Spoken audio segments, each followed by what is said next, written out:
গীতা বলছে কি নিয়ে এসেছিলেন, এখান থেকেই তো সব নিয়েছেন।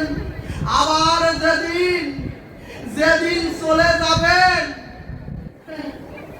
সেদিনও শূন্য হাতে। এ কাল কবলিত সংসারে যেদিন এসেছিলাম শুধু একটু কান্না নিয়ে শূন্য হাতে এসেছিলাম। আবার যেদিন যাব সেই যাওয়ার প্রেক্ষাপটটাও দেখবেন কোন রকম একটু জল সাবানে আপনাকে ধৌত করে একটি ছোট সাদা কাপড় জড়িয়ে আপনাকে শ্মশানে তুলে দিবে। আর দেখবেন সর্বপ্রথমেই ওই লেলিহান আগুনে আপনার গায়ের ওই সাদা বস্ত্রটুকু প্রথমেই পুড়ে যাবে, অর্থাৎ শূন্য হাতে বিদায়। কিন্তু সুধীজন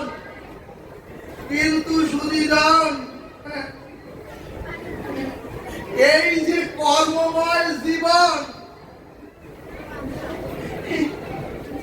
ভাগবত বলছে ওগো তোমার দেহের অন্তিম ক্রিয়া সংস্কারটা হচ্ছে শ্মশান পর্যন্ত, কিন্তু কর্মময় জীবনের যা কিছু স্খলিত কর্ম ওই মৃত্যুর পরে ছায়ার দেহ আর কায়ার দেহ, ওই কর্মময় জীবনের যা কিছু স্খলিত কর্ম সেদিন পাহাড় সমান হয়ে আপনার ওই ছায়ার দেহকে বাধা দেবে মুক্তির পথে যেতে।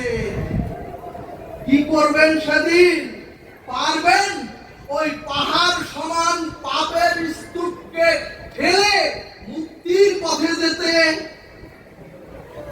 কারণ কেউ তো নাই, দেহের বল শক্তিও তো নাই, কারণ দেহ তো থাকবে না, এই আত্মীয় স্বজনও তো থাকবে না, কেউ তো নাই।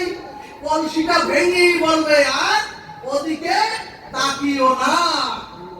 কিন্তু ভক্তগণ ভাগবত বলে দিলেন ওরে যে যায় আজকে এখানে একজন গেলেন হরিনাম করে সবাই গেলাম আর ওখানে একা রেখে এলাম। কিন্তু যে গেছেন উনি জানিয়ে গেছেন, কি জানিয়ে গেছেন? যে যায় সে জানিয়ে যায় ওরে আজ আমি চলে গেলাম, এরপর তোর পালা। ও মাগো যে কোনো সময় ডাক আসবে, ও মাগো প্রত্যেককেই চলে যেতে হবে। ভাগবত বললেন এই মনুষ্য যন্ত্রটাই হচ্ছে একটা বিশ্রামাগার। ওগো এই মনুষ্য জন্মটাই হচ্ছে একটা ওয়েটিং রুম। আর প্রত্যেকেই আমরা মৃত্যু রূপ ট্রেনে টিকিট কেটে সেই বিশ্রামাগারে স্টেশনে আর আমরা 2 ঘন্টার জন্য সবাই অপেক্ষা করছি।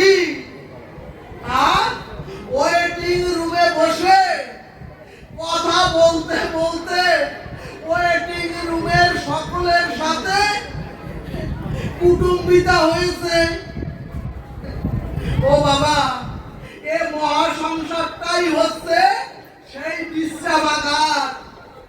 ও মাগো এ সংসারে যখন একটি শিশু জন্ম নেয়, এ সংসারে যখন আমরাও শিশু হয়ে এসেছিলাম,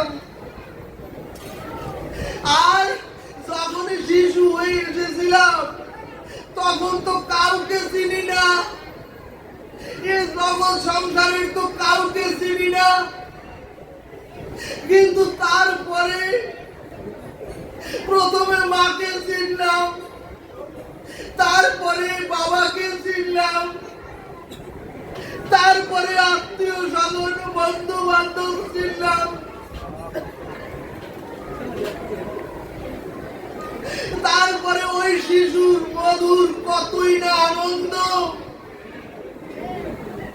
তারপরে যৌবন, তারপরে কৈশোর যৌবন, আর আজকে এই মৃত্যু পথের যাত্রী।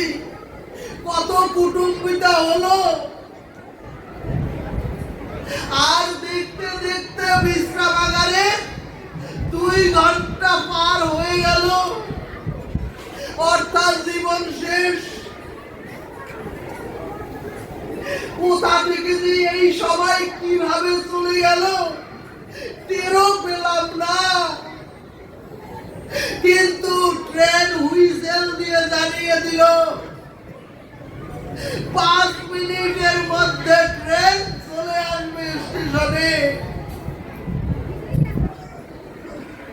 আর মৃত্যুরূপ ট্রেন স্টেশনে এলেই টিকিট অনুযায়ী যার যার কামরায় গিয়ে আমাদের বসতে হবে।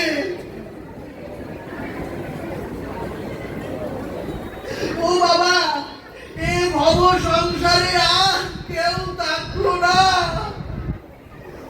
এই ভব সংসারে আর কোনো সম্বন্ধ, আত্মীয়, মা বাবা, ভাই বোন, বন্ধু বান্ধব আর কেউ কোথাও থাকলো না।